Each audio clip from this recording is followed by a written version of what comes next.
are the Necrons, cold, calculating, eternal. In the vast and brutal expanse of the Warhammer 40,000 universe, where the galaxy seethes with war, chaos, and desperation, the Necrons stand as one of the oldest, most enigmatic and terrifying factions. While Space Marines forge their legends in the fires of war and the Tyranids consume all life in their swarms, the Necrons, they don't battle for survival. No, the Necrons wage war for dominion, to reclaim a galaxy that was once theirs. They are the undying lords of an ancient past, awakened into a future that fears them, but perhaps not nearly enough. To understand the Necrons, we must turn back the clock far, far into the mists of the long-forgotten Warhammer timeline. Before there were humans, before the Eldar craft worlds soared through the void, and before chaos whispered in the immaterium, there was the Necrontyr.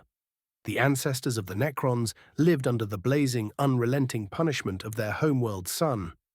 Their planet was irradiated and hostile, racking their skeletal, frail bodies with sickness and pain.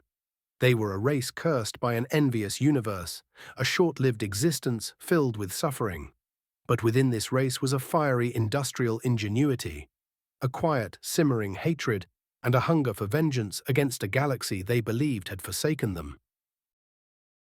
The Necrontyr's science and intellect allowed them to take to the stars, but not even the void could provide true escape. Though they spread to many worlds, their lives still burned short. Their souls, ephemeral. Death was an ever-present torment. But it was on this galactic stage that they encountered the Old Ones, vastly advanced beings of unimaginable power. The Old Ones were immortals, capable of crafting life and manipulating the universe's mysteries with godlike precision. To the Necrontyr, they represented everything they despised and envied: perfect existence without limits, without death.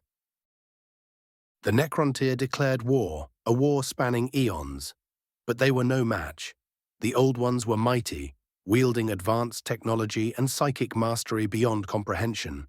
The Necrontyr fought and suffered, their hatred building, until they encountered something far older and far darker. Enter the C'tan, ancient star-born entities, colossal beings that fed upon the very energy of the stars themselves. The Necrontyr, in their desperation, saw potential allies, or perhaps tools in these inscrutable creatures. Through cunning manipulation, they forged a bond, crafting physical forms for the C'tan from living metal, so they could manifest fully. These star gods, newly incarnate, offered salvation. They whispered promises of immortality to the Necrontyr and a chance to wage true war on the Old Ones. It was a pact born of despair, and one that would ultimately damn them all. The C'tan betrayed the Necrontyr. Yes, they shared their gift of immortality, but at a draconian price. Through a grim and forbidden process, the C'tan showed the Necrontyr how to transfer their fragile, short-lived flesh into bodies of necrodermis, living metal that could rebuild itself from almost any damage. Their souls were ripped from their mortal forms, enslaved to their unyielding metallic bodies. The Necrontyr ceased to exist, and in their place stood the Necrons, soulless, cold, and eternal. But the harvest did not end there. Fueled by the Necrons' newest technology, the C'tan feasted upon the energy of the freed Necrontyr souls, growing ever more powerful as the Necrons became enslaved to their new masters. Thousands of years of conflict followed, the Necrons serving as the pawns of these cruel alien gods. Still, their hatred persisted. The Old Ones were driven to near extinction, but with their dying efforts, they seeded the galaxy with new life. Life that would one day stand against the Necrons. It was only after the Old Ones fell that the Necrons turned their soulless gaze upon their cruel overlords. Devoid of humanity, but retaining their cunning intellect, Necron leaders such as the wily Silent King devised a plot.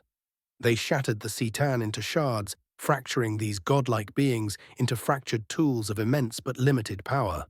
It was a bittersweet victory. The galaxy was theirs, but it was broken and scarred from millennia of war. The rebellion left the Necrons as fragmented as the C'tan. Their empire was in tatters, their former glory reduced to ash.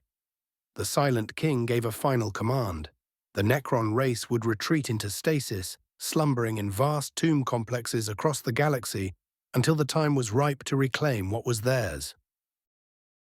And so the galaxy moved on. In the tens of millions of years that followed, the Necrons became myth, whispers and ruins, buried beneath the sands of long-forgotten worlds. But they never truly left. And now, in the grim darkness of the 41st millennium, these tomb worlds are stirring. Some awaken out of sequence, others are damaged beyond repair. The once coordinated empire has awoken to find a galaxy filled with upstart empires. The Imperium of Man, the Eldar, the Orcs, and even the ravenous Tyranids infest a galaxy that the Necrons once claimed as their own. Each Necron dynasty operates independently, led by their pharaohs and overlords. These beings are ancient minds, trapped in timeless bodies, each dynasty possessing its own goals, traditions, and fields of conquest. Some seek the restoration of a unified Necron empire, while others act purely for personal glory, and others, they simply exist, cold and stagnant. The Necrons have no mercy.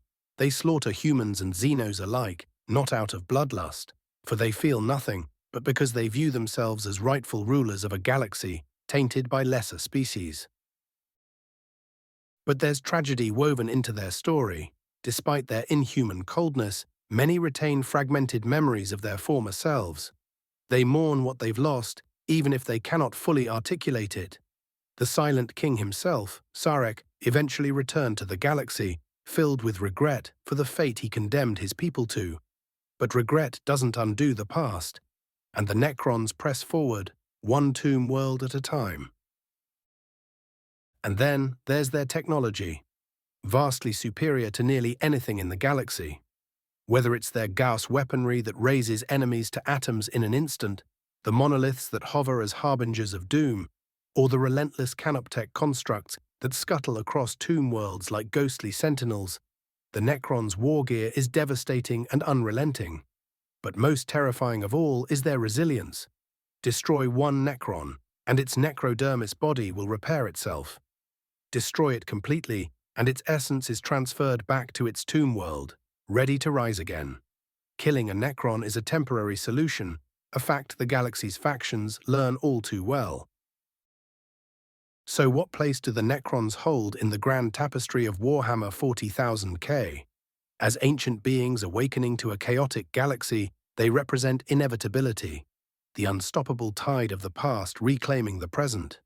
They are tragedy and terror, a reminder that hubris, no matter how ancient, can have devastating consequences. In the darkness of 40,000, there is no redemption, no light at the end of the tunnel. For the Necrons, there is only conquest and eternity. Thanks for watching Storytime. Like and subscribe.